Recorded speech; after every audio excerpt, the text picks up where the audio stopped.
আব্দুল্লাহ ইবনে আমর রাদিয়াল্লাহু তাআলা আনহু হতে বর্ণিত, আল্লাহর রাসূল সাল্লাল্লাহু আলাইহি ওয়াসাল্লাম ইরশাদ করেন, সেই প্রকৃত মুসলিম যার জবান ও হাত হতে সকল মুসলিম নিরাপদ, এবং সেই প্রকৃত মুহাজির আল্লাহ যা নিষেধ করেছেন তা সে ত্যাগ করে। জবান ও হাত থেকে অন্য মুসলমান কিভাবে নিরাপদ থাকবে? জবান দিয়ে গালি, অপবাদ, মিথ্যা, গীবত, চুগলিখড়ি থেকে বিরত থাকা। হাত দিয়ে মারধর, জুলুম, অন্যর অধিকার নষ্ট করা, ক্ষতি করা থেকে বিরত থাকা।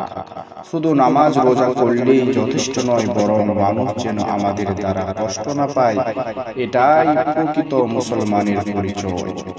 এখানে মুহাজির বলতে শুধু মক্কা থেকে মদিনা হিজরতকারী বোঝানো হয়নি, বরং হারাম কাজ ত্যাগ করা, গুনাহের পরিবেশে ছেড়ে দেওয়া, আল্লাহর অবাধ্যতা থেকে দূরে সরে আসা। যে ব্যক্তি গুনাহ ছেড়ে আল্লাহর অনুগত্যর পথে আসে, সেই প্রকৃত মুহাজির।